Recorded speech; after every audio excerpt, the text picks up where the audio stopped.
ফিলিস্তিনে আজও চলছে এক অমানবিক গণহত্যা। নিরপরাধ মানুষদের হত্যা করা হচ্ছে। তাদের জীবনে প্রতিদিন চলছে অন্ধকার। পাখির মতো কীটপতঙ্গের মতো মানুষ মারা হচ্ছে। এই বীভৎসতা চোখের সামনেই। পৃথিবী যেখানে নীরব, সেখানে ফিলিস্তিনের জনগণ কাঁদছে। তবে বিশ্বব্যাপী প্রতিবাদে উত্তাল হয়ে উঠেছে সারা বিশ্ব। ইসরায়েলের হামলার বিরুদ্ধে লক্ষ লক্ষ মানুষ ফ্রি প্যালেস্টাইন স্লোগানে রাস্তায় নেমে এসেছে। এর মধ্যে new York, London, Paris, Dhaka, Kuala Lumpur সহ শতাধিক শহরের মানুষ, বিভিন্ন দেশ ও সম্প্রদায়ের মানুষ একত্র হয়ে মানবাধিকার রক্ষায় সোচ্চার হয়েছে।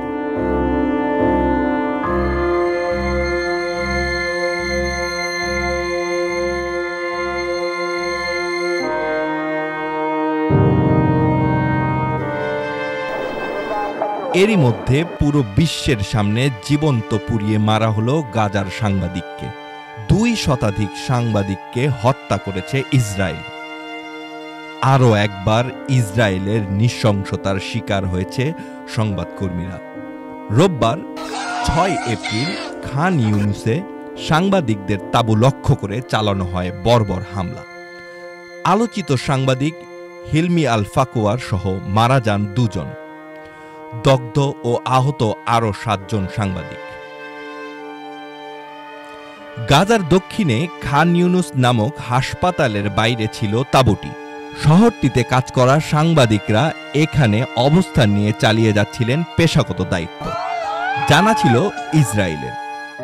এরপরই হামলা। ততক্ষণে উপত্যকা জুড়ে ইসরায়েলের হামলায় দিনের প্রাণহানি 30 জন ছাড়িয়েছে। ফিলিস্তিনিদের মৃত্যু আর ছোটাছুটির খবর সংগ্রহে ব্যস্ত অনেক সাংবাদিক। কয়েকজন আবার তাঁবুতে ফিরে সারাদিনের তথ্য গোছানোর কাজে ব্যস্ত। এমন সময় বোমা হামলা, বিস্ফোরণ, অগ্নিকাণ্ড। ভেতরে আগুনে পুড়ছে কয়েকজন। কেউ কেউ বাঁচাতে ছুটছে সহকর্মীদের। নারকীয় এক পরিস্থিতি, যা এখন গাজার প্রতিদিনের দৃশ্য।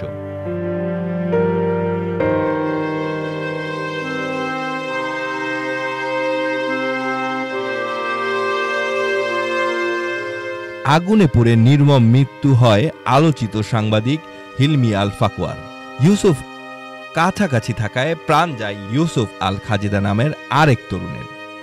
আগুনে পুড়তে থাকা সাংবাদিক আহমেদ মনসুরকে কোনো ক্রমে উদ্ধার করা গেলেও ততক্ষণে ঝলসে গেছে পুরো শরীর।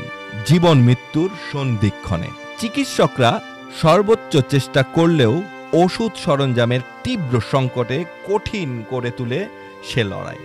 আঘাতে সংকটাপন্ন আরেক সাংবাদিক ইহাল আল বারদিনের জীবন। দগ্ধ ও আহত তালিকায় আরও আছেন আল জাজিরার ফটো সাংবাদিক মাহমুদ সহ আলোচিত আরও কয়েকজন। এক বিবৃতিতে এই হামলাকে ঘৃণ্য, অপরাধ ও উদ্দেশ্য প্রণোদিত আখ্যা দিয়েছে প্যালেস্টাইনের জার্নালিস্ট ফোরাম। 1.5 বছরের আগ্রাসনে গাজায় 2 শতাধিক সংবাদকর্মীকে হত্যা করেছে ইসরায়েল। ফাহাদ চৌধুরী, শতাব্দী টেলিভিশন।